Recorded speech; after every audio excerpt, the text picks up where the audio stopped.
बिस्मिल्लाहिर्रहमानिर्रहीम। अस्सलाम वालेकुम dear students, welcome to the aimers. आज हम डिस्कस करेंगे शहीद जुल्फ़िकार अली भुट्टो मेडिकल यूनिवर्सिटी के एमडी कैट 2024 में पूछे गए फिज़िक्स पोर्शन के तमाम एमसीक्यूज़ को एंड उनके सॉल्यूशंस को। स्टूडेंट्स, इन तमाम एमसीक्यूज़ का जो पीडीएफ लिंक है वो आपको डिस्क्रिप्शन बॉक्स में मिल जाएगा। आप इस पीडीएफ को डाउनलोड कर सकते हैं एंड खुद से भी इनको प्रैक्टिस कर सकते हैं। देन अगर आपको किसी एमसीक्यू में कोई डाउट आए तो आप उसको पूछ सकते हो कमेंट सेक्शन में, या फिर इस वीडियो को रेफ़र कर सकते हैं। तो चलिए स्टार्ट करते हैं अपना आज का लेक्चर। सबसे फर्स्ट एमसीक्यू हमारे पास में है, the quantity of motion present in a body can be measured by acceleration, momentum, speed और वेलोसिटी। तो स्टूडेंट्स, अकॉर्डिंग टू न्यूटन्स किसी भी बॉडी में जो क्वांटिटी ऑफ मोशन है इसे मोमेंटम का नाम दिया जाता है, जो कि मैथमेटिकली इक्वल होता है product of mass and velocity के। तो इस केस में हमारा जो राइट ऑप्शन है वो बनेगा बीटा। लेकिन इसके अलावा और कौन से ऐसे एमसीक्यूज हैं जो आपसे वो पूछ सकते हैं? वो आपसे ये पूछ सकता है कि मोमेंटम का एसआई यूनिट क्या होता है। तो आप बोलोगे मोमेंटम का जो एसआई यूनिट है ये होता है किलोग्राम मीटर पर सेकंड, बिकॉज मैस का यूनिट होता है किलोग्राम और वेलोसिटी का यूनिट होता है मीटर पर सेकंड, जो कि फर्दर न्यूटन सेकंड के बराबर होता है। और ये भी आपसे एमसीक्यू पूछा जाता है कि 1 newton second is equal to 1 kilogram metre पर सेकंड। अगर आपसे पूछा जाए कि लीनियर मोमेंटम की डायमेंशंस क्या होती हैं, तो हमारे पास में इसकी डायमेंशंस बनेंगी mlt-1 according to the base units.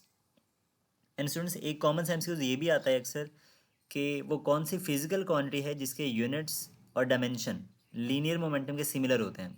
तो हमारे पास में एक ऐसी फिजिकल क्वांटिटी भी है जिसके यूनिट्स और डायमेंशन सेम इसके जैसे होते हैं, और उसका नाम है इम्पल्स। तो ये बात भी आपने यहाँ पे याद रखनी है एज एन एमसीक्यूज़। ये सारी बातें आपसे पूछी जाती हैं। अगर हम बात करें अपने करंट एमसीक्यू की, तो इसका जो राइट ऑप्शन है वो हमारे पास में बनेगा बीटा, यानी कि the quantity of motion present in a body can be measured by momentum. और ये बात हमें बताई थी न्यूटन साहब ने। सेकेंड एमसीक्यू हमारे पास में है, at what angle made by the projectile with X axis we can get 1/4 value of the maximum height achieve by the projectile. यानी कि वो कौन सा एंगल है जहाँ पे जो हाइट ऑफ प्रोजेक्टाइल है वो मैक्सिमम हाइट का 1/4 होती है। ऑप्शन हमारे पास में है 30 डिग्री, 45 डिग्री, 60 डिग्री और 90 डिग्री। तो स्टूडेंट्स, इसको सॉल्व करने के लिए हम यहाँ पे यूज़ करेंगे हाइट ऑफ प्रोजेक्टाइल का रिलेशनशिप, जो कि कुछ इस तरह से होता है, h is equals to v i square sine square theta divided by 2g। अब यहाँ पे हमारे पास में मैक्सिमम हाइट की अगर हम बात करें तो वो उस वक्त आती है जब एंगल आपके पास में 90 डिग्री होता है। यानी कि अगर आप किसी बॉडी को स्ट्रेट वर्टिकली अपवर्ड थ्रो करोगे तो वो मैक्सिमम हाइट अचीव करेगा। तो साइन 90 आप जानते हो 1 के बराबर होता है, और 1 का स्क्वायर भी 1 ही रहेगा। तो आपके पास में मैक्सिमम हाइट का जो रिलेशनशिप बनेगा वो होगा V I square divided by 2g। अब हमारे पास में जो पहले वाला फार्मूला है उसमें we I square by 2g की जगह पर हम रिप्लेस कर दें एच मैक्स को, तो ये रिलेशनशिप कुछ इस तरह से बनेगा, H is equals to H max sine square theta. अब ये हमारे पास में रिलेशनशिप है between maximum height and instantaneous height, जिसको हम यूज़ करेंगे और अपने इस क्वेश्चन को सॉल्व करेंगे। According to the given condition हमारी जो हाइट ऑफ द प्रोजेक्टाइल है वह मैक्सिमम हाइट का 1/4 है। तो हम इसको लिख सकते हैं h is equal to 1/4 H maximum.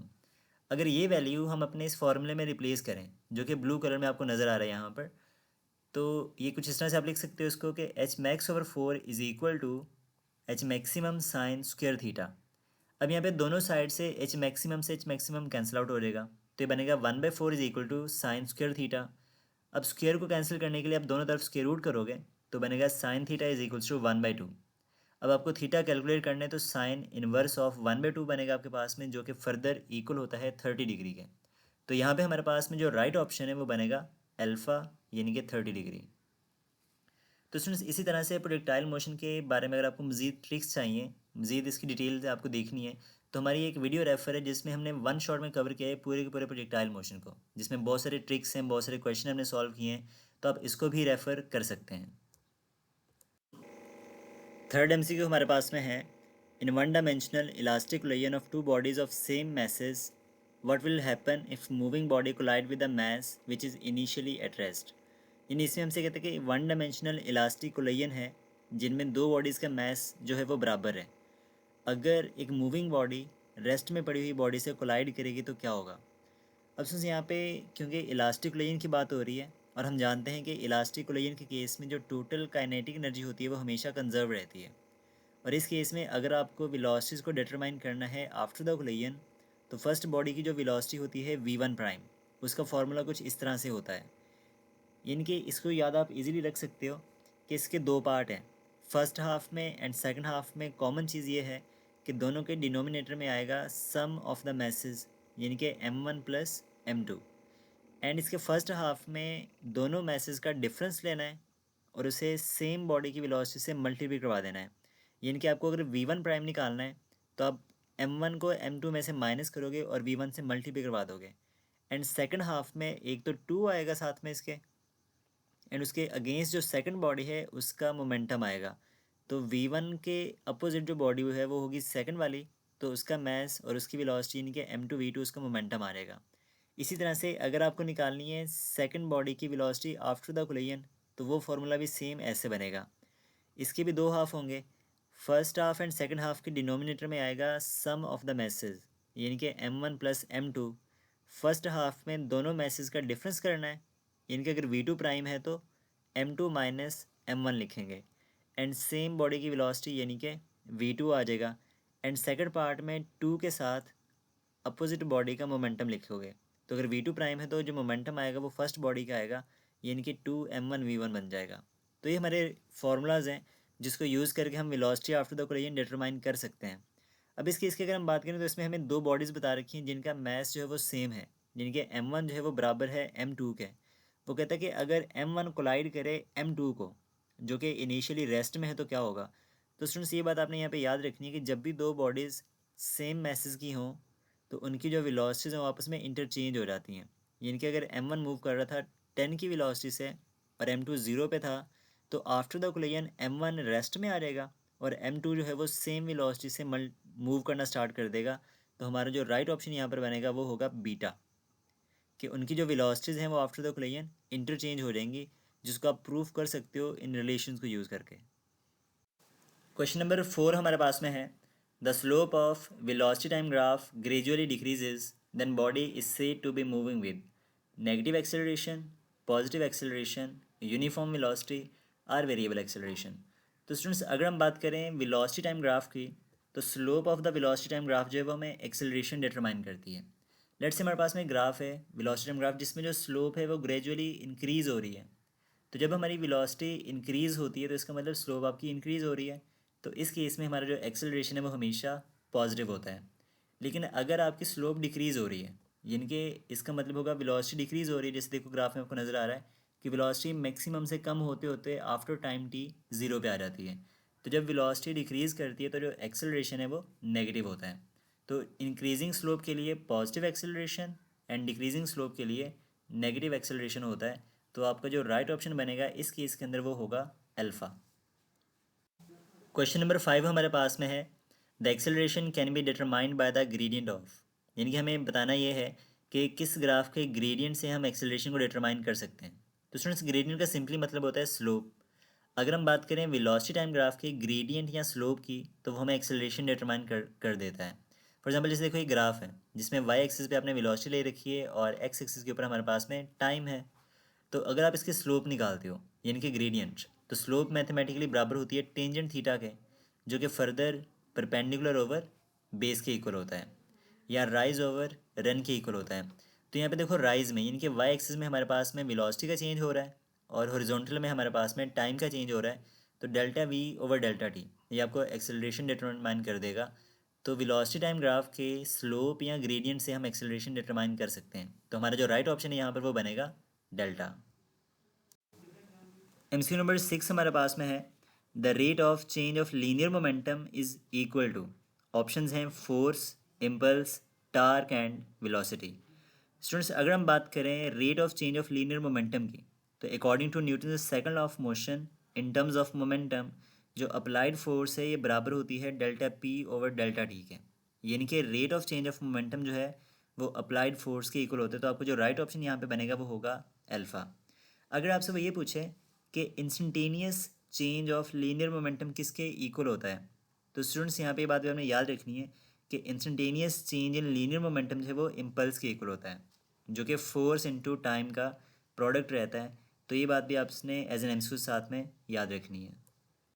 Question number 7 हमारे पास में है, in British engineering system the unit of power is horse power.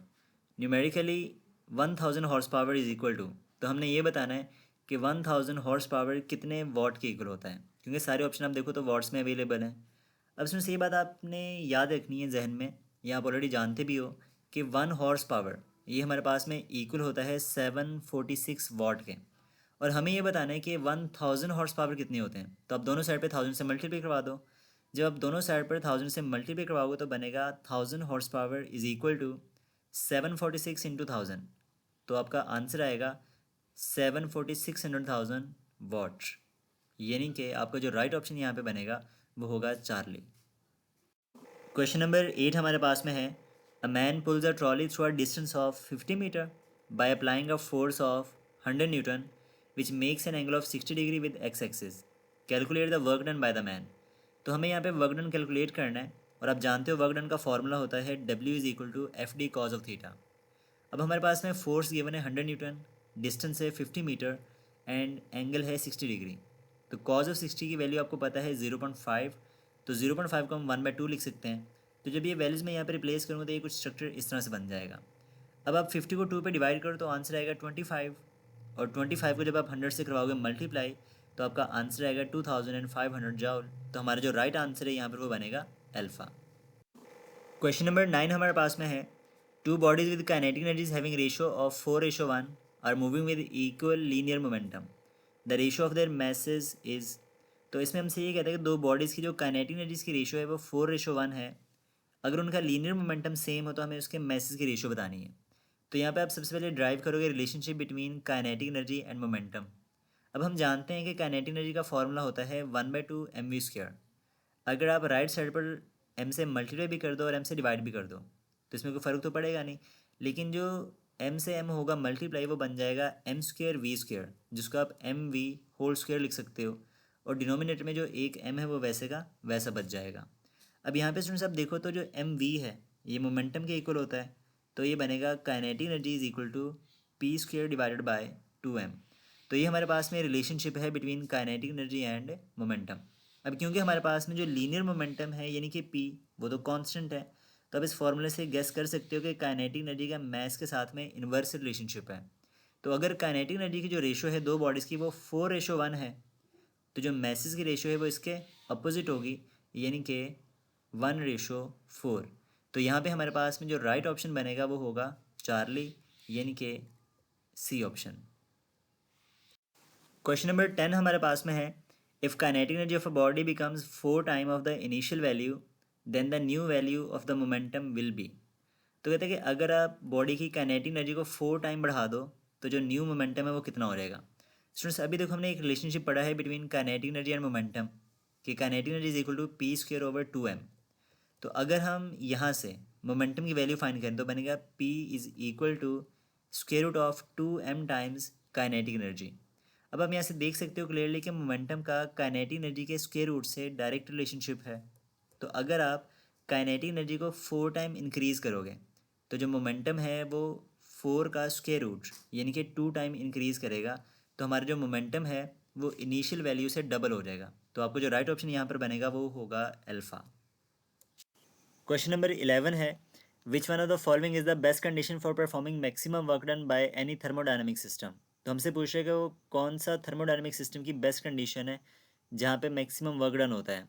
Adiabatic condition, isobaric condition, isochoric condition या फिर आइसोथर्मल कंडीशन।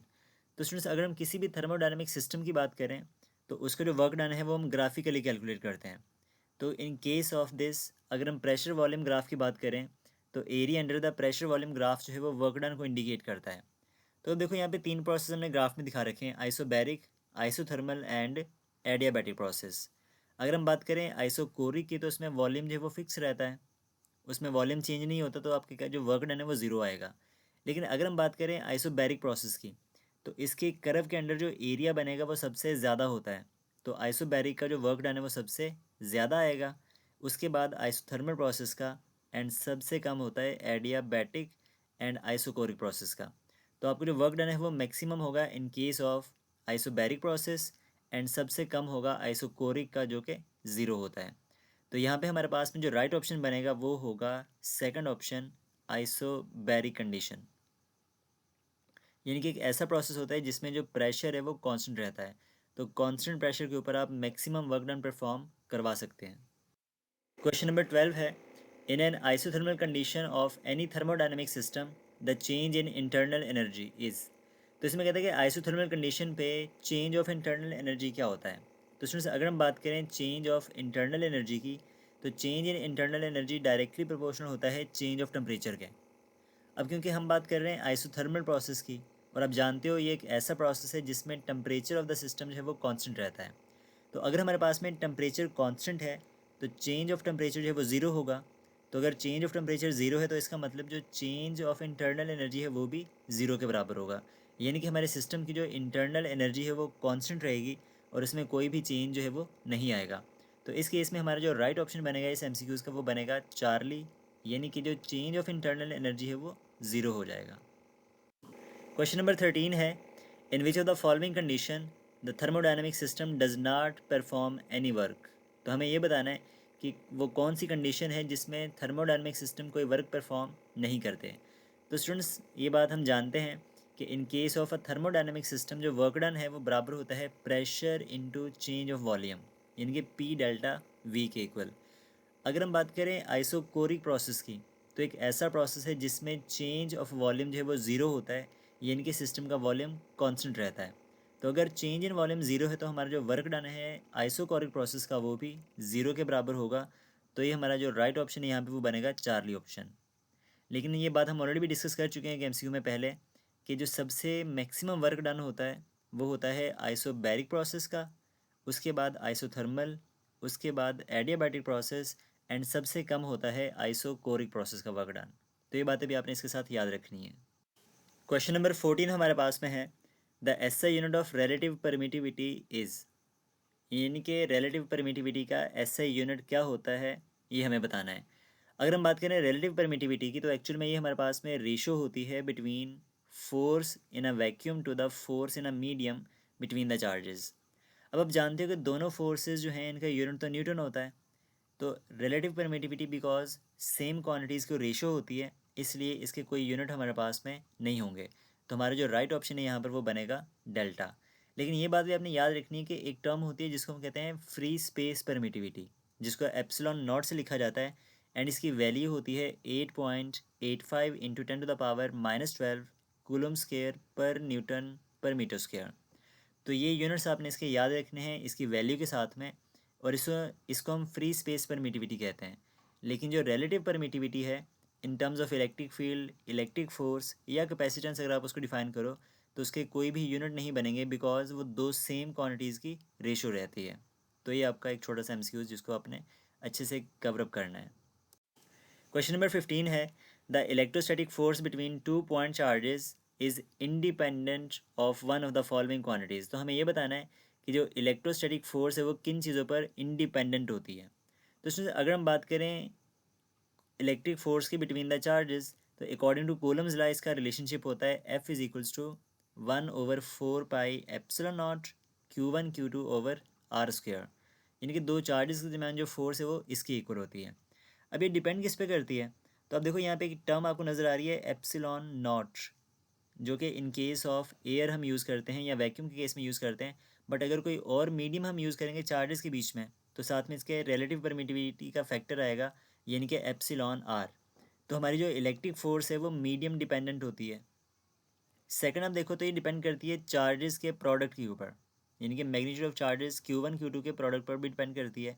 थर्ड फैक्टर हमारे पास में है स्क्वायर ऑफ द डिस्टेंस, तो ये इसके इन्वर्सली प्रोपोर्शनल होती है।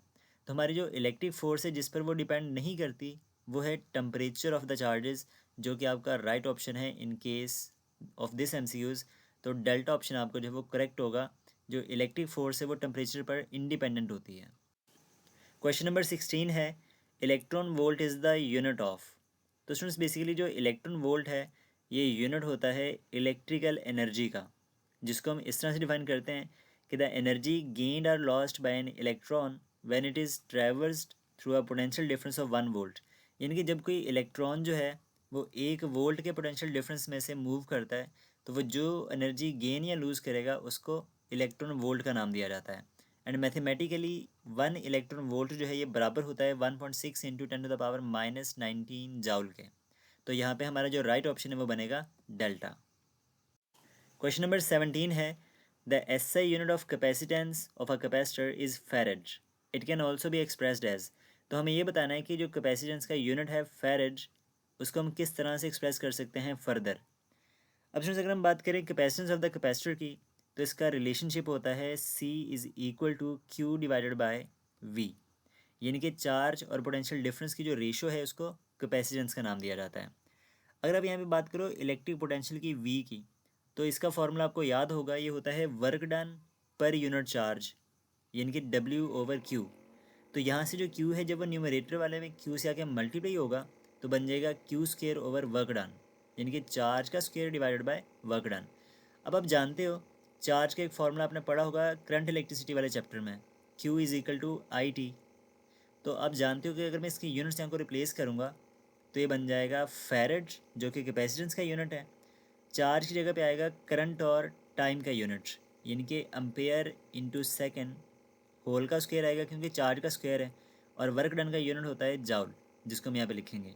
अगर आप इसको फर्दर एक्सपैंड करो तो स्क्वायर को आप अलग अलग कर दो तो बनेगा एम्पेयर का स्क्वायर, सेकंड का स्क्वायर, एंड 1 जाउल आप जानते हो कि ये न्यूटन मीटर के इक्वल होता है। तो हमारा जो राइट ऑप्शन बनेगा इस MCQ का, जो गिवन ऑप्शन हैं उनमें से बनेगा अल्फ़ा ऑप्शन।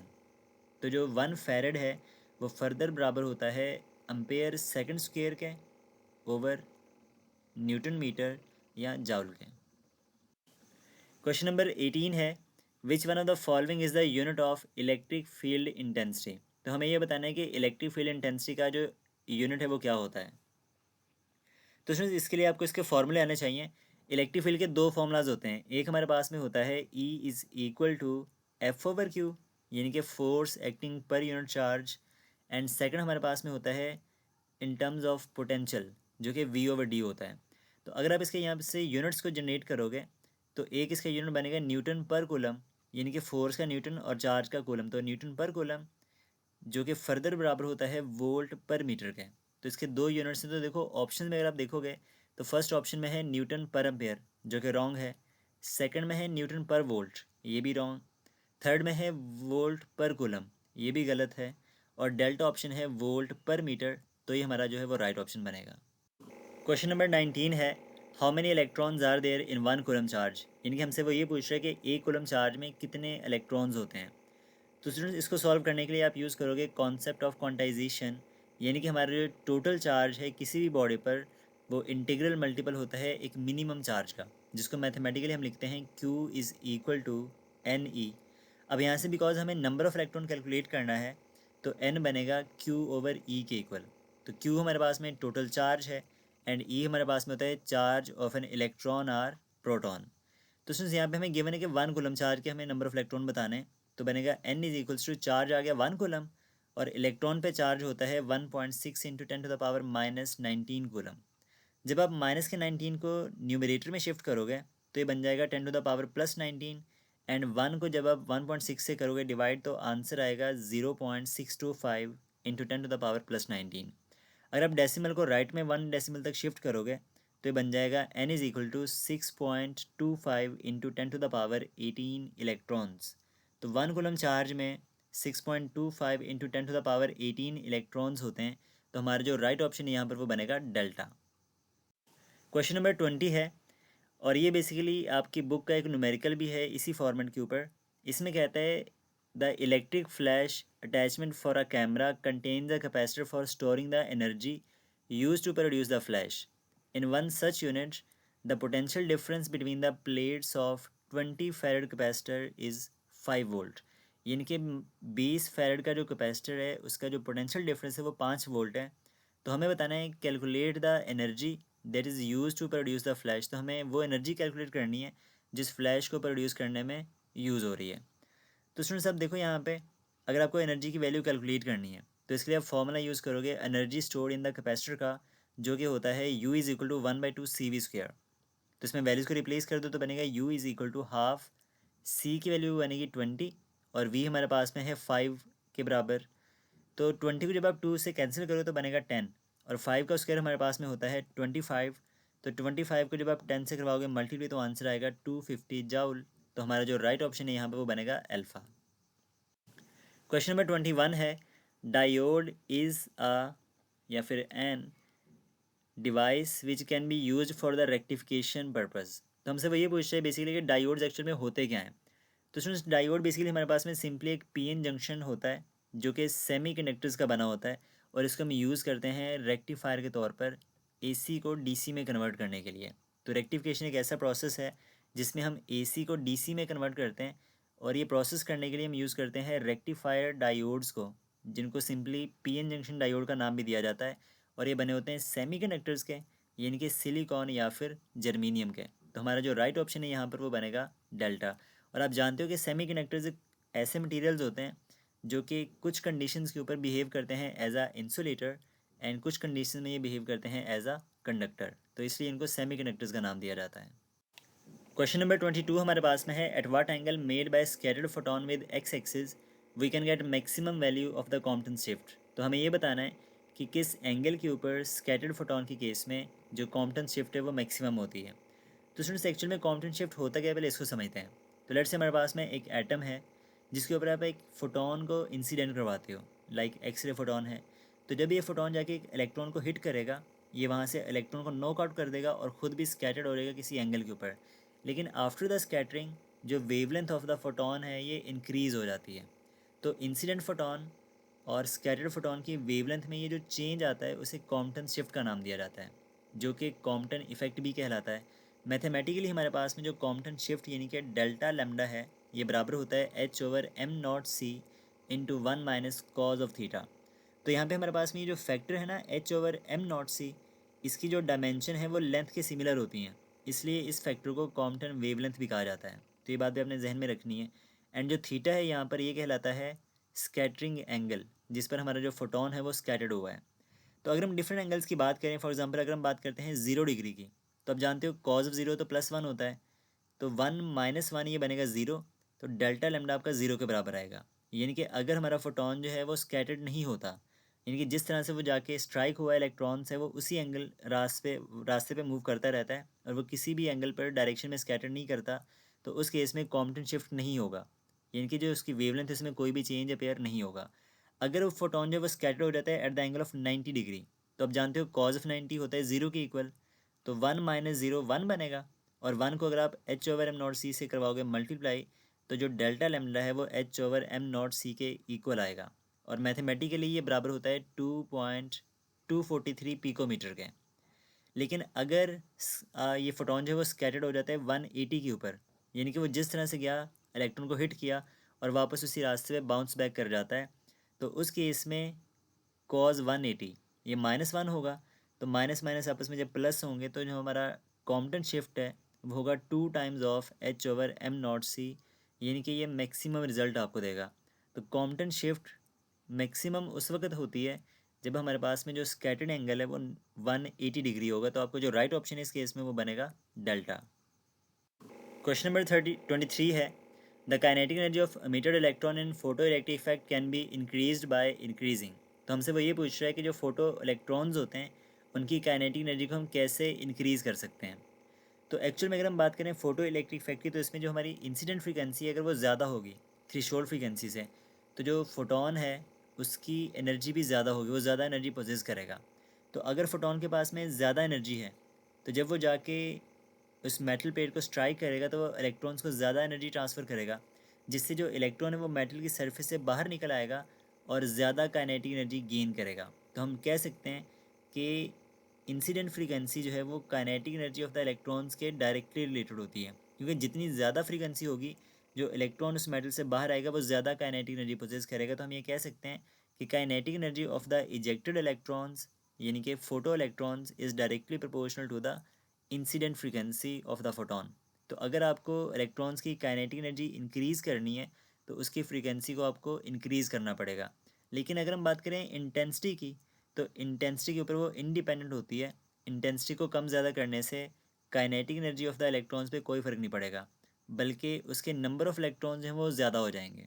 तो अब जितनी ज़्यादा इंटेंसिटी बढ़ाओगे नंबर ऑफ़ इलेक्ट्रॉन्स इंक्रीज़ करेंगे, लेकिन उनकी जो काइनेटिक एनर्जी है उस पर कोई फ़र्क नहीं पड़ेगा।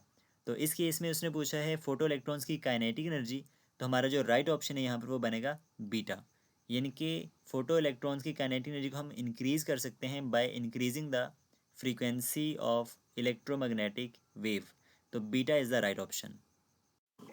क्वेश्चन नंबर 24 है, which one of the following factor is the best for calculation of the Compton shift. तो कहते हैं जो फैक्टर्स उसने बता रखे हैं उनमें कौन सा फैक्टर है वो बेस्ट है कॉम्पटन शिफ्ट को कैलकुलेट करने के लिए। पहले ऑप्शन में कहते हैं angular spin off electron, energy of the electron, energy of the photon, या फिर scattering angle of the photon. तो स्टूडेंट्स अगर हम बात करें कॉम्पटन शिफ्ट की तो इसका फॉर्मूला हम ऑलरेडी डिस्कस कर चुके हैं। ये होता है delta lambda is equals to H over M naught C into 1 minus cos of theta. तो यहाँ पे ये जो फैक्टर है ना H over M naught C, जिसको हम कॉम्पटन वेवलेंथ भी कहते हैं, ये एक कांस्टेंट फैक्टर है जो कि 243 पिकोमीटर के इक्वल होता है। तो यहाँ से आप देख सकते हो कि जो कॉम्पटन शिफ्ट है यानी कि डेल्टा लैम्डा, इसका स्कैटरिंग एंगल के साथ में डायरेक्ट रिलेशनशिप है। तो अगर आपको कॉम्पटन शिफ्ट कैलकुलेट करनी है तो स्कैटरिंग एंगल हमारे पास में एक बेस्ट फैक्टर है जो उसकी इंडिकेशन करता है। तो आपको जो राइट ऑप्शन है इस केस में वो बनेगा डेल्टा। क्वेश्चन नंबर 25 है, the strength of radiation source is indicated by it's activity measured in Becquerel, यानी कि किसी भी रेडिएशन की जो स्ट्रेंथ है उसको मेजर करने के लिए हम बैकरल का यूनिट इस्तेमाल करते हैं। So 10 becquerel is equal to how many decay per second. तो हमें ये बताना है कि 10 बैकरल जो है वो कितने डिके पर सेकेंड के बराबर होता है, यानी कि डीपीएस के बराबर होता है।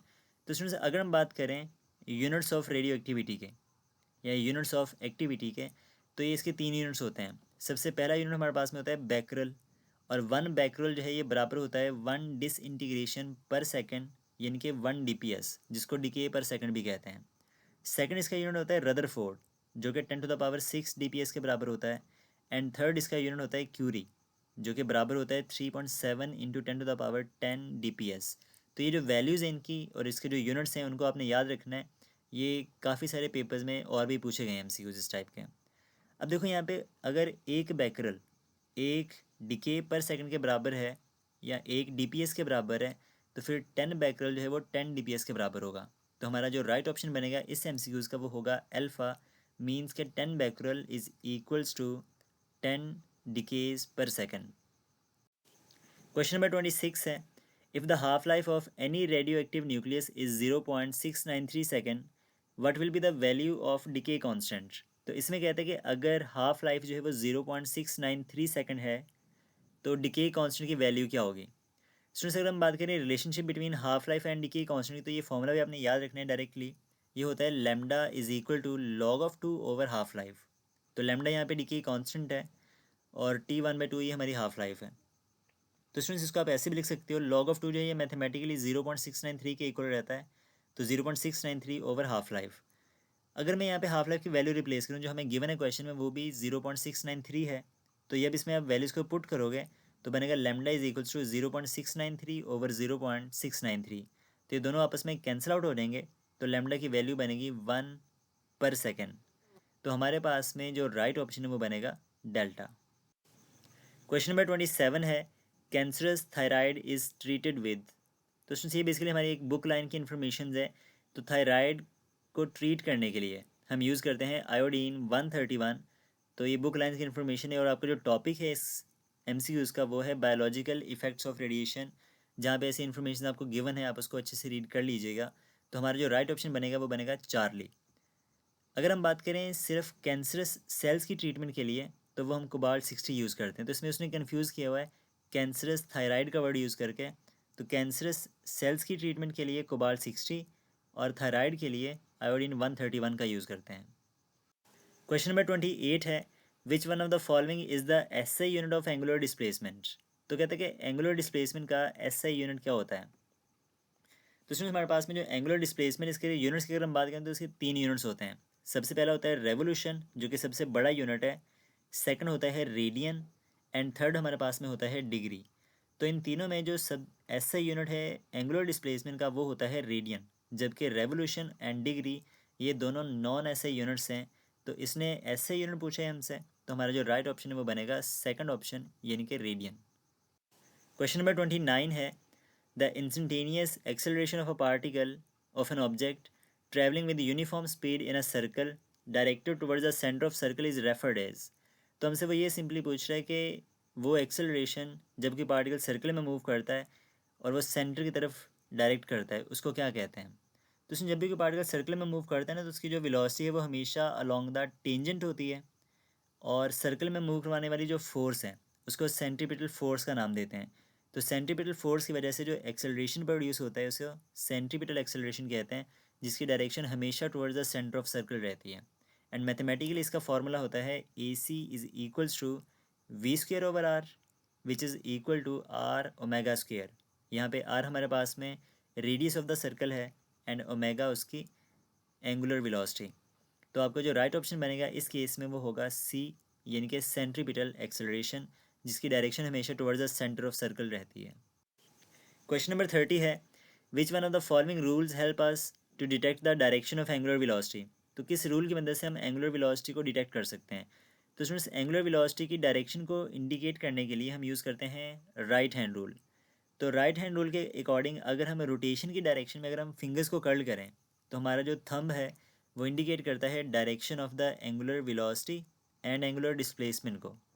तो अगर हमारी जो रोटेशन है वो होती है क्लॉकवाइज, तो हमारा जो थंब है वो डाउनवर्ड जाएगा, जो कि राइट साइड पे आपको डायग्राम नज़र आ रही है। तो उस केस में एंगुलर वेलोसिटी डाउनवर्ड होगी, जो कि नेगेटिव ट्रीट की जाती है कन्वेंशनली। इसी तरह से अगर एक पार्टिकल जो है वो एंटी क्लॉकवाइज रोटेट कर रहा है, तो आपकी जो एंगुलर वेलोसिटी की डायरेक्शन है वो अपवर्ड होगी, जिसको कन्वेंशनली पॉजिटिव लिखा जाता है। तो इस तरह से हम राइट हैंड रूल को यूज़ करके direction of angular velocity determine कर सकते हैं, जो कि हमेशा along the axis of rotation रहती है। तो आपका जो राइट ऑप्शन है वो बनेगा डेल्टा। क्वेश्चन नंबर 31 हमारे पास में है, अ rotating pulley completes 12 revolution in 4 second, calculate the average angular velocity of a rotating pulley in revolution पर सेकेंड। तो इसमें एक पुली है जो कि 12 रेवोल्यूशन कंप्लीट करती है 4 सेकंड में, और हमें ये बताना है कि वो उसकी एवरेज एंगुलर वेलोसिटी क्या होगी रेवोल्यूशन पर सेकंड के अंदर। तो स्टूडेंट्स, अगर हम बात करें एंगुलर वेलोसिटी की, तो इसका रिलेशनशिप होता है delta theta over delta T. तो अब यहाँ पे हमारे पास में जो टोटल उसकी डिस्प्लेसमेंट है, एंगुलर डिस्प्लेसमेंट, वो है 12 रेवोल्यूशंस, और जो टाइम है वो है 4 सेकेंड। तो इसमें आप वैल्यूज़ को रिप्लेस कर दो, तो बनेगा 12/4। तो 12/4 आपके पास में आ जाएगा 3 रेवोल्यूशंस पर सेकेंड। तो हमारी जो एवरेज एंगुलर वेलोसिटी है वो 3 RPS के बराबर होगी। तो हमारा जो राइट ऑप्शन है यहाँ पर वो बनेगा अल्फ़ा। इसको वैसे आप डायरेक्टली भी सॉल्व कर सकते हो। इसमें देखो 12 रेवोल्यूशन 4 सेकंड में हो रही है, तो आपको बतानी है कि 1 सेकंड में कितनी होगी, तो 12 को 4 पे डिवाइड कर दो, तब भी आपका आंसर 3 RPS आ जाएगा, अगर ये फॉर्मूला आपके माइंड में नहीं आता तब भी। तो क्वेश्चन नंबर 32 है, which one of the following is an example of transverse waves. तो हमसे ये पूछ रहा है कि ये जो गिवन ऑप्शन है यहाँ पे ट्रांसवर्स वेव्स की एग्जाम्पल कौन सी है। Sound waves, water wave deep inside, waves associated with electron, या फिर वेव्स इन अ स्प्रिंग। तो इसमें हमारे पास में जो साउंड वेव्स होती हैं ये भी लॉन्गिट्यूडनल होती हैं। जो वाटर वेव्स होती हैं डीप वाटर में, यानी गहराई के अंदर, वो भी हमेशा लॉन्गिट्यूडनल होती हैं। लेकिन on the surface of water की अगर हम बात करें तो वो हमारे पास में ट्रांसवर्स वेव्स होती हैं। लेकिन वो वेव्स जो कि इलेक्ट्रॉन के साथ में एसोसिएट करती है, एक्चुअल में जो इलेक्ट्रोमैग्नेटिक वेव्स या फिर मैटर वेव्स होती हैं, वो हमारे पास में ट्रांसफर्स होती हैं। तो हमारे पास में जो राइट ऑप्शन है यहाँ पर वो चार्ली बनेगा, क्योंकि ये एक मेमोरी बेस्ड क्वेश्चन है जिसको आपने जहन में रखना है। तो आपको जो राइट ऑप्शन है यहाँ पे वो सी हो जाएगा। क्वेश्चन नंबर 33 है, there is no net transfer of energy by particles of the medium in. तो हमसे वो ये पूछ रहे हैं कि वो कौन सी वेव्स हैं जिसमें कोई भी ट्रांसफ़र ऑफ एनर्जी जो है वो नहीं होता। तो सुन, हमारे पास में यहाँ पे जो स्टेशनरी वेव्स हैं इनकी केस में कोई भी ट्रांसफ़र ऑफ एनर्जी नहीं होता। जो एनर्जी है वो नोड्स के अंदर कन्फाइंड रहती है, यानी कि एंटी नोड्स और नोड्स पे ये वेव्स कंसिस्ट करती हैं, और जो एनर्जी है वो नोड्स के अंदर स्टोर रहती है और ये ट्रांसफ़र नहीं होती। तो हमारा जो राइट ऑप्शन है यहाँ पे वो बनेगा चार्ली, क्योंकि तमाम वेव्स एनर्जी को ट्रांसफ़र करती हैं, लेकिन स्टेशनरी वेव एक ऐसी स्पेशल टाइप है जो कि एनर्जी को ट्रांसफ़र नहीं करती, बल्कि एनर्जी उसके अंदर जो है वो कन्फाइंड रहती है वेव्स में। क्वेश्चन नंबर 34 है, under which condition Newton performed experiment for the calculation of speed of sound. तो हमसे वो ये पूछ रहा है कि न्यूटन ने किस प्रोसेस को यूज़ करके स्पीड ऑफ साउंड को कैलकुलेट किया था। तो उसमें से अगर हम बात करें speed of sound in air की, तो अकॉर्डिंग टू न्यूटन, जो कि आइसोथर्मल प्रोसेस के ऊपर बेस करता है, इसका रिलेशनशिप होता है V is equal to square root of P divided by rho, जिसकी मैथमेटिकल वैल्यू होती है 280 मीटर पर second at standard temperature and pressure, जो कि एक्चुअल वैल्यू से बहुत कम है, और इसका जो परसेंटेज एरर है वो होता है 16%। लेकिन इसको बाद में ठीक किया था लेप्लेस ने। तो लेप्लेस के अकॉर्डिंग, जो कि एडियाबैटिक प्रोसेस के ऊपर बेस करता है, speed of sound in air जो है वो बराबर होती है square root of gamma P divided by rho, जिसकी मैथमेटिकल वैल्यू होती है 333 metre per second at standard temperature and pressure. तो ये एक्चुअल वैल्यू यानी 332 के बहुत नज़दीक है, और इसका जो परसेंटेज एरर है वो बहुत कम होता है। तो न्यूटन्स का फॉर्मूला बेस करता है आइसोथर्मल प्रोसेस के ऊपर, जबकि लेप्लेस करेक्शन जो है वो बेस करती है एडियाबैटिक प्रोसेस के ऊपर। तो क्वेश्चन में हमसे पूछा गया है न्यूटन्स का, तो आपको जो राइट ऑप्शन है वो बनेगा डेल्टा। क्वेश्चन नंबर 35 हमारे पास में है, by increasing the temperature of medium about 1 degree Celsius the speed of sound increase up to. वो कहता है कि अगर हम टेम्परेचर को 1 डिग्री सेल्सियस राइज करेंगे तो स्पीड ऑफ साउंड कितने टाइम इंक्रीज़ हो जाएगी। तो स्टूडेंट, स्पीड ऑफ साउंड का फॉर्मूला होता है at any temperature V T is equals to V naught plus 0.61 T. अब यहाँ पे जो स्मॉल टी है ना, ये हमारे पास में होता है इंक्रीज़ ऑफ टेम्परेचर, कि हम उसको कितना इंक्रीज़ कर रहे हैं। जबकि जो वी नॉट है ये हमारे पास में होता है स्पीड एट 0 डिग्री सेल्सियस, जो कि 332 मीटर पर सेकेंड रहती है। तो आप यहाँ से देख सकते हो कि स्पीड ऑफ साउंड जो है वो 0.61 टाइम इंक्रीज़ हो जाएगी पहले से, अगर हम 1 डिग्री सेल्सियस का चेंज करते हैं। तो हमारा जो राइट ऑप्शन है यहाँ पर वो बनेगा चार्ली। क्वेश्चन नंबर 36 है, how much phase difference is required between two waves to form destructive interference. यानी कि डिस्ट्रक्टिव इंटरफेरेंस के लिए दो वेव्स के दरमियान जो फेज डिफरेंस है वो कितना होना चाहिए। तो स्टूडेंट्स, अगर हम बात करें इंटरफेरेंस की, तो एक ऐसी वेव्स है जिसमें दो वेव्स जिनकी फ्रीक्वेंसी एंड डायरेक्शन सेम होती है वो आपस में कंबाइन होती हैं और हमें एक रिजल्टेंट वेव बना के देती हैं। तो ये दो टाइप का होता है, एक होता है कंस्ट्रक्टिव इंटरफेरेंस एंड सेकंड होता है डिस्ट्रक्टिव इंटरफेरेंस। तो कंस्ट्रक्टिव इंटरफेरेंस के लिए जो फेज डिफरेंस है वो होता है 0 डिग्री, यानी कि अगर दो वेव्स एक दूसरे के पैरेलल चल रही हैं तो वो हमेशा कंस्ट्रक्टिव इंटरफेरेंस करती हैं। लेकिन अगर हम बात करें डिस्ट्रक्टिव इंटरफेरेंस की, तो उस केस में जो फेज डिफरेंस है वो 180 डिग्री होता है, यानी कि दोनों वेव्स एक दूसरे के अपोजिट चल रही होती हैं। तो डिस्ट्रक्टिव इंटरफेरेंस के केस में जो फेज डिफरेंस है वो 180, जबकि कंस्ट्रक्टिव कंस्ट्रक्टिव के केस में 0 डिग्री होता है। तो यहाँ पे हमारा जो राइट ऑप्शन है वो बनेगा डेल्टा ऑप्शन, बिकॉज उसने डिस्ट्रक्टिव इंटरफेरेंस का पूछा हुआ है। क्वेश्चन नंबर 37 है, what will be the time period of a wave generator if it produces 1000 waves in 10 second. तो हमें ये बताना है कि अगर एक वेव जनरेटर 1000 वेव्स को जनरेट करता है 10 सेकेंड में तो उसका टाइम पीरियड क्या होगा। तो स्टूडेंट्स, आप जानते हो कि number of waves in 1 second is called frequency. तो यहाँ से आप सबसे पहले फ्रीक्वेंसी निकालो इसकी। तो फ्रीक्वेंसी का हम डिफाइन यूँ करते हैं number of waves in given time. तो नंबर ऑफ वेव्स हमारे पास में 1000 है और टाइम हमारे पास में 10 सेकेंड है। तो 1000 को 10 पे डिवाइड करने से आपका आंसर आएगा 100 हर्ट्ज़। तो आपकी जो फ्रीक्वेंसी है उस जनरेटर की वो 100 हर्ट्ज़ है। अब आप टाइम पीरियड बड़ी ईजीली निकाल सकते हो। अब जानते हो कि time period is the reciprocal of frequency, और फ्रीक्वेंसी हमारे पास में 100 है। तो आप लिखोगे 1/100, जो कि 0.01 सेकंड के बराबर है। तो आपका जो टाइम पीरियड है वो होगा 0.01 सेकंड, यानी कि राइट ऑप्शन बनेगा बीटा। क्वेश्चन नंबर 38 है, what will be the fundamental frequency in a stretch string when it is plugged at a central point while it has a speed of 48 meter per second with string length of 8 meter। तो इसमें हमें stretch string की fundamental frequency बतानी है।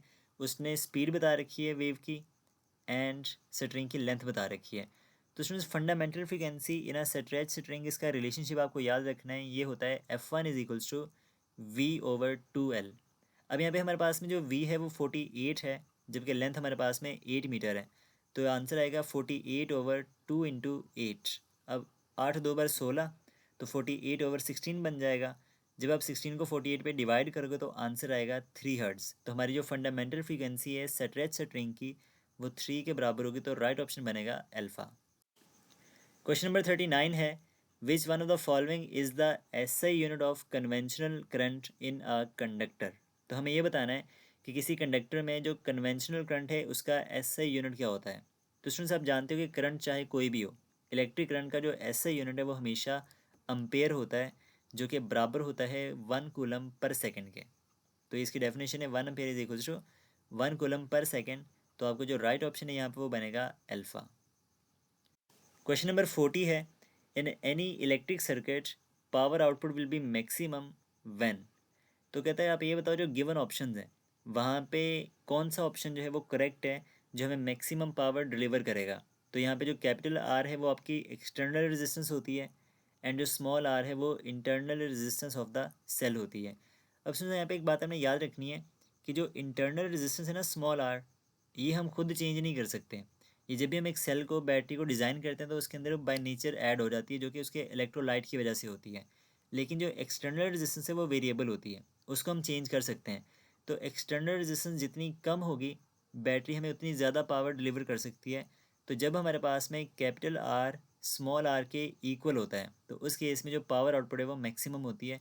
यानी कि for the maximum power output capital R should be equal to the small R, and maximum power output का जो रिलेशनशिप है वो होता है E²/4R। तो यहाँ पे आप देख सकते हो कि इंटरनल रेजिस्टेंस जितनी हम कम करने की कोशिश करेंगे, जो मैक्सिमम पावर आउटपुट है वो उतनी ज़्यादा होती जाएगी। तो आपको जो राइट ऑप्शन है वैसे इस MCQs का वो बनेगा डेल्टा। क्वेश्चन नंबर 41 है, the gradient are a slope of IV यानी कि करंट पोटेंशियल ग्राफ प्रोवाइड्स। तो हमें ये बताना है कि slope of the current potential graph किसके बराबर होती है। तो स्टूडेंट्स हमारे पास में अगर हम बात करें ग्रेडियंट या slope of the IV graph की, तो इसमें देखो तो y एक्सिस पे आप I को लिखोगे और x एक्सिस के ऊपर हम लिखेंगे पोटेंशियल डिफरेंस को यानी कि वोल्टेज को। अगर इसकी हम स्लोप निकालें तो ये बनेगी tan थीटा के बराबर, जो कि I/V के बराबर है। और आप जानते हो by Ohm's law V is equal to IR होता है। तो आप यहाँ से IV बनाओगे तो आएगा 1/R के बराबर, यानी कि 1 रेजिस्टेंस। तो slope of the IV graph जो है वो रेसिप्रोकल ऑफ द रेजिस्टेंस के बराबर होती है, जो कि फर्दर कंडक्टेंस के बराबर होता है। तो हमारा जो राइट ऑप्शन है यहाँ पर वो बनेगा अल्फ़ा। क्वेश्चन नंबर 42 है, kilowatt hour is the commercial unit of electrical energy.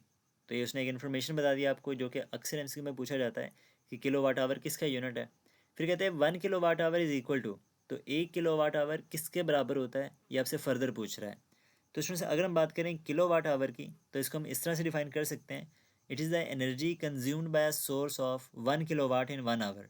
यानी कि 1 किलो वाट यानी 1000 वाट का कोई सोर्स 1 घंटे में जो बिजली इस्तेमाल करेगा, जो एनर्जी कंज्यूम करेगा, उसे किलो वाट आवर कहते हैं। यानी कि अगर हम बात करें अपने घरों में इलेक्ट्रिक आयरन की, अगर वो ऑलमोस्ट 1000 वाट की होती है, अगर आप उसको नॉन स्टॉप 1 घंटे तक इस्तेमाल करते हो तो जितनी एनर्जी वो कंज्यूम करेगा वो 1 किलो वाट आवर के बराबर होती है। यानी कि वो हमारी कमर्शियल इलेक्ट्रिसिटी का एक यूनिट ड्रॉप करेगा। And mathematically 1 kilowatt hour जो है ये बराबर होता है 3.6 मेगा जाउल के, और यही बात उसने हमसे पूछी हुई है। तो आपको जो राइट ऑप्शन है वो बनेगा डेल्टा। MCQ नंबर 43 है, which one of the following material has negative temperature coefficient of the resistance. तो इसमें हमसे ये पूछ रहा है कि कौन सा ऐसा मटेरियल है जिसका जो टेम्परेचर कोफिशिएंट है वो नेगेटिव होता है। तो स्टूडेंट्स अगर हम बात करें टेम्परेचर कोफिशिएंट की, तो इसको हम यूँ डिफाइन करते हैं, the fractional change of resistance पर केल्विन टेम्परेचर। यानी कि आप 1 केल्विन टेम्परेचर को चेंज करोगे और देखोगे कि रेजिस्टेंस के अंदर कितना फ्रैक्शनल चेंज हो रहा है, तो उसे टेम्परेचर कोफिशिएंट कहते हैं, जिसका जो SI यूनिट है वो होता है पर केल्विन। अब इसकी हमारे पास में दो टाइप्स होती हैं, ये पॉजिटिव भी होता है और नेगेटिव भी। तो ऐसे मटेरियल्स जिनकी रेजिस्टेंस टेम्परेचर के बढ़ने से बढ़ती है, जिनका रेजिस्टेंस का डायरेक्ट लिंक होता है टेम्परेचर से, उनका जो टेम्परेचर कोफिशिएंट है वो पॉजिटिव होता है।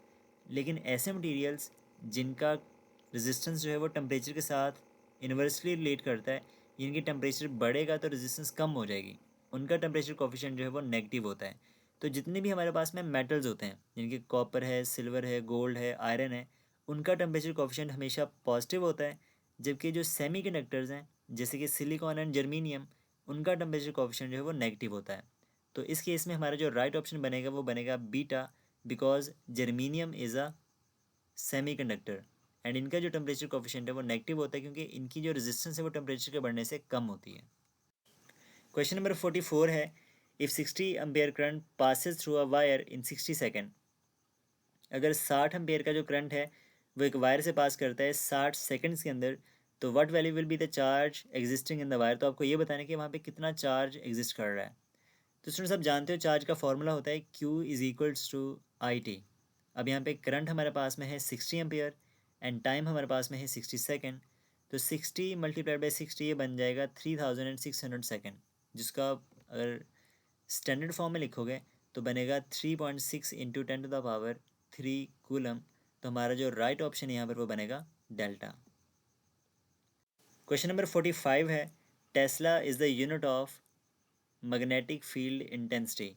Tesla can also be expressed as, तो आपको बेसिकली ये बताना है कि 1 टेस्ला किसके बराबर होता है। वैसे तो आपको ये बात याद होनी चाहिए कि किसके बराबर होता है, लेकिन अगर आपको भूल जाए तो आप इसको बड़ी आसानी से फाइंड कर सकते हो। आपने एक टॉपिक पढ़ा होगा, magnetic force on a current carrying conductor, जिसका रिलेशनशिप था F=ILB sin थीटा। तो वहाँ पे हमारे पास में जो B होता है ना, वो मैग्नेटिक इंडक्शन या मैग्नेटिक फील्ड इंटेंसिटी कहलाता है। तो अगर मैं B का फॉर्मूला जनरेट करूँ वहाँ से टेस्ला को फाइंड करने के लिए, तो ये बनेगा B=F/IL sin थीटा। अब यहाँ पे आप इसके यूनिट्स देखो तो B का यूनिट हमारे पास में होता है टेस्ला, फोर्स का न्यूटन, करंट का एम्पेयर, लेंथ का मीटर, और साइन थीटा मतलब फैक्टर, इसका कोई यूनिट नहीं होता। तो 1 टेस्ला हम कह सकते हैं कि बराबर होगा न्यूटन पर एम्पेयर पर मीटर के। तो हमारा जो राइट ऑप्शन है यहाँ पर वो बनेगा चार्ली, बिकॉज 1 टेस्ला = 1 न्यूटन पर एम्पेयर पर मीटर होता है। क्वेश्चन नंबर 46 है, at what value of the angle between the magnetic field intensity and vector area the magnetic flux become zero. तो हमें ये बताना है कि वो कौन सा एंगल है between magnetic field intensity and vector area जहाँ पे जो फ्लक्स है वो ज़ीरो हो जाता है। तो स्टूडेंट्स, अगर हम बात करें मैग्नेटिक फ्लक्स की, तो अगर हमारे पास में कोई सरफेस मैग्नेटिक फील्ड के परपेंडिकुलर है, तो इस केस में से इसमें से maximum number of lines pass करेंगी, तो इसका फ्लक्स मैक्सिमम होगा। अगर हम बात करें एरिया वेक्टर की, तो जो एरिया वेक्टर है वो हमेशा सरफेस के परपेंडिकुलर होता है। तो यहाँ पर मैग्नेटिक फील्ड और एरिया वेक्टर एक दूसरे के पैरेलल हैं, एंगल बनेगा 0 डिग्री, तो फ्लक्स मैक्सिमम होगा। फ्लक्स का फॉर्मूला आप जानते हो, ये होता है φ=BA cos थीटा। तो थीटा 0 डिग्री और cos 0 1 के बराबर है, तो मैक्सिमम फ्लक्स को आप यूँ भी इंडिकेट कर सकते हो कि φ=B/A, जो कि मैक्सिमम होता है। लेकिन अगर हम सरफेस को मैग्नेटिक फील्ड के रखें पैरेलल कुछ इस तरह से, तो इस केस में जो एरिया वेक्टर है वो मैग्नेटिक फील्ड के परपेंडिकुलर हो जाएगा। तो देखो, कोई भी लाइन फील्ड सरफेस में से पास नहीं कर रही, कुछ इसके ऊपर से निकल जाएंगी, कुछ इसके बॉटम से। तो कोई भी लाइन या मिनिमम लाइन जिस सरफेस में से पास करेंगी, जब एरिया वेक्टर मैग्नेटिक फील्ड के परपेंडिकुलर बनेगा, तो इस केस में हमारा जो फ्लक्स है वो मिनिमम होता है। तो जब एंगल 90 डिग्री होता है, फ्लक्स होगा B/A cos 90, तो पूरा फैक्टर 0 हो जाएगा, जो कि मिनिमम फ्लक्स को इंडिकेट करता है। तो ज़ीरो फ्लक्स हमारे पास में उस वक्त होता है जब मैग्नेटिक फील्ड और एरिया वेक्टर के दरमियान जो एंगल है वो 90 डिग्री बनता है, और मैक्सिमम फ्लक्स उस वक्त होता है जब एरिया वेक्टर और मैग्नेटिक फील्ड का जो एंगल है वो 0 डिग्री होता है। तो यहाँ पे आपको जो राइट ऑप्शन है वो बनेगा डेल्टा। क्वेश्चन नंबर 47 है, the SI unit of magnetic flux is weber, weber can also be expressed as. तो स्टूडेंट्स, अगर हम बात करें मैग्नेटिक फ्लक्स की, तो इसका फॉर्मूला होता है φB=BA cos थीटा। अगर हम इसके यूनिट्स की बात करें, तो मैग्नेटिक फील्ड का यूनिट होता है टेस्ला और एरिया का यूनिट होता है मीटर स्क्वायर। तो टेस्ला मीटर स्क्वायर ये फर्दर बराबर होता है वेबर के, जो कि मैग्नेटिक फ्लक्स का एसआई यूनिट है। अब हम ये बात डिस्कस कर चुके हैं कि 1 टेस्ला बराबर होता है न्यूटन पर मीटर पर एम्पेयर के। अगर उसको मैं यहाँ पर रिप्लेस करूँगा टेस्ला की जगह पर, तो हमारा रिजल्ट बनेगा न्यूटन मीटर पर एम्पेयर। अब न्यूटन मीटर स्टूडेंट्स आप जानते हो कि जाउल के बराबर होता है, तो ये आएगा जाउल पर एम्पेयर।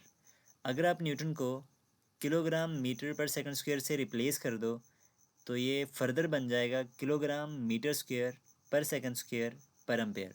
लेकिन जो हमारे गिवन ऑप्शन है ना, वो है जाउल पर एम्पेयर के अंदर। तो आपको जो राइट ऑप्शन है यहाँ पर वो बनेगा अल्फ़ा। तो इसके तमाम यूनिट्स हैं जिस तरह से हम इसको एक्सप्रेस कर सकते हैं मैग्नेटिक फ्लक्स के यूनिट वेबर को। क्वेश्चन नंबर 48 है, the Lenz's law of electromagnetic induction is in accordance with law of conservation of. यानी कि जो Lenz's law of electromagnetic induction है ये किसके अकॉर्डिंग है। तो स्टूडेंट्स, बेसिकली ये हमारे पास में एक फैक्ट बेस्ड क्वेश्चन है। तो लेंज़ेज लॉ जो है वो बेस करता है law of conservation of energy के ऊपर। क्वेश्चन नंबर 49 है, a coil of 100 turns is linked by a flux of 20 milli weber. तो यहाँ पे हमारे पास में जो फ्लक्स लिंक हो रहा है कॉइल के साथ में, जिसके 100 नंबर ऑफ टन्स हैं, वो 20 मिली वेबर है। If the flux is reverse, यानी हमने फ्लक्स को रिवर्स कर दिया, डायरेक्शन चेंज कर दी उसकी, तो उसमें फ्लक्स का चेंज आएगा। In a time of 2 millisecond, तो टाइम आपके पास में 2 मिली सेकेंड का है। Calculate the average EMF induce in the coil, तो आपको वहाँ पे एवरेज EMF इंड्यूस जो हुई है वो कैलकुलेट करनी है।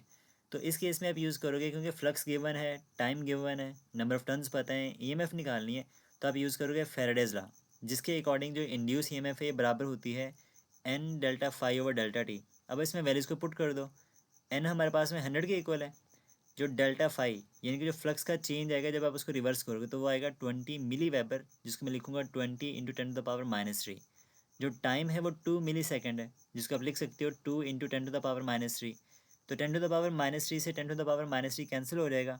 20 को 2 से आप करवाओगे डिवाइड तो आंसर आएगा 10, और जब आप 10 को 100 से करवाओगे मल्टीप्लाई तो आंसर आएगा 1000 वोल्ट। तो जो EMF इंड्यूस होगी उस कॉइल के अंदर वो 1000 वोल्ट के बराबर होगी।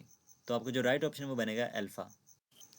क्वेश्चन नंबर 50 है, alternating current generator is a device which is use to convert following energy into following energy. तो हमें ये बताना है कि इलेक्ट्रिकल जनरेटर क्या करता है। तो स्टूडेंट्स, इलेक्ट्रिकल जनरेटर हमारे पास में एक ऐसी डिवाइस है जो कि मैकेनिकल एनर्जी को इलेक्ट्रिकल एनर्जी में चेंज करती है। तो हमारा जो राइट ऑप्शन है वो बनेगा डेल्टा, जबकि एक ऐसी डिवाइस जो इलेक्ट्रिकल को मैकेनिकल में चेंज करती है वो इलेक्ट्रिक मोटर कहलाती है, जिसको हम DC मोटर भी कहते हैं। तो जनरेटर के केस में मैकेनिकल एनर्जी हमेशा इलेक्ट्रिकल में चेंज होती है। क्वेश्चन नंबर 51 है, the rate of change of magnetic flux in is measured in. तो हमारा जो rate of change of magnetic flux इसको किन यूनिट्स में मेजर किया जाता है। तो स्टूडेंट्स, अगर हम बात करें rate of change of magnetic flux की, तो अकॉर्डिंग टू फैराडेज लॉ जो rate of change of magnetic flux है ये इंड्यूस EMF के बराबर होता है, और इंड्यूस EMF को मेजर करने के लिए हम यूज़ करते हैं वोल्ट्स को। ये हमेशा वोल्ट्स में मेजर की जाती है। तो आपका जो राइट ऑप्शन है वो C होगा यहाँ पे। क्वेश्चन नंबर 52 है, the turn ratio of a step up transformer is 5। तो हमारे पास में जो टर्न रेशो है वो 5 के इक्वल है। A current of 20 ampere is passed through its primary coil at 220 volt. तो प्राइमरी में से हम 220 वोल्ट पर 20 एम्पेयर का करंट पास करवाते हैं। Calculate the voltage in secondary, तो हमें सेकेंडरी वोल्टेज कैलकुलेट करना है। तो उसमें सब जानते हो कि इन केस ऑफ ट्रांसफार्मर जो टर्न रेशो है इसका फार्मूला होता है NS/NP is equals to VS/VP। अब यहाँ से आप देखो तो जितने भी हमें गिवन ऑप्शंस हैं वो सारे के सारे 220 से ज़्यादा हैं, यानी कि सेकेंडरी वोल्टेज ग्रेटर है, तो आपको जो ट्रांसफार्मर है वो स्टेप अप ही होगा। अब यहाँ पे देखो तो जो टर्न रेशो में गिवन है NS/NP ये 5 के इक्वल है, और VS आपने कैलकुलेट करना है। तो अगर आप फॉर्मूले को अरेंज कर लो तो बनेगा VS is equals to NS/NP वैसे का वैसा, और VP जो है वो दूसरी तरफ जाके मल्टीप्लाई हो जाएगा। तो NS/NP जगह पे पुट करोगे 5, जबकि VP जो है वो 220 के बराबर है। तो 5 × 220 आपके पास में आंसर आएगा 1100 वोल्ट्स। तो हमारा जो राइट आंसर है वो बनेगा डेल्टा। क्वेश्चन नंबर 53 है, विच of the following series of hydrogen spectrum lies in the visible region. तो हमें ये बताना है कि हाइड्रोजन स्पेक्ट्रम की कौन सी ऐसी सीरीज़ है जो कि विजिबल स्पेक्ट्रम में लाई करती है। तो स्टूडेंट्स, यहाँ पे हमारे पास में हम बात करें स्पेक्ट्रल सीरीज़ की तो टोटल 5 सीरीज़ हम जानते हैं।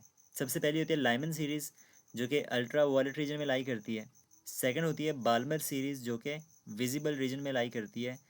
थर्ड होती है पास्चन, ब्रैकेट एंड लास्ट पे होती है पीफन सीरीज़, और ये तीनों सीरीज़ जो हैं ये लाई करती हैं इंफ्रारेड रीजन के अंदर।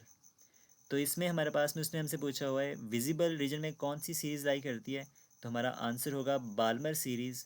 तो राइट ऑप्शन बनेगा आपके पास में अल्फ़ा। क्वेश्चन नंबर 54 है, the Lyman series contain the wavelengths in the region of hydrogen spectrum. तो कहते हैं जो लाइमन सीरीज़ है वो कौन से रीजन में लाई करती है। तो उसमें ये सारी बातें हमने पिछले MCQs में डिस्कस कर ली हैं कि लाइमन सीरीज़ जो है ये एग्जिस्ट करती है अल्ट्रा वायलेट के अंदर, बाल्मर सीरीज़ लाई करती है विजिबल में, जबकि पास्चन, ब्रैकेट एंड पीफन सीरीज़ जो है ये लाई करती हैं इंफ्रारेड रीजन के अंदर। तो हमसे लाइमन का पूछा गया है, तो हमारा जो राइट ऑप्शन है वो बनेगा अल्ट्रा वायलेट, यानी कि C ऑप्शन। तो स्टूडेंट्स, ये थी हमारी आज की कंप्लीट डिस्कशन। आई होप कि ये वीडियो आपके लिए यूज़फुल हो। फिर भी अगर आपको किसी भी क्वेश्चन में कोई डाउट हो, कोई चीज़ में क्लियरेंस ना हो, तो आप उसको कमेंट सेक्शन में डिस्कस कर सकते हैं।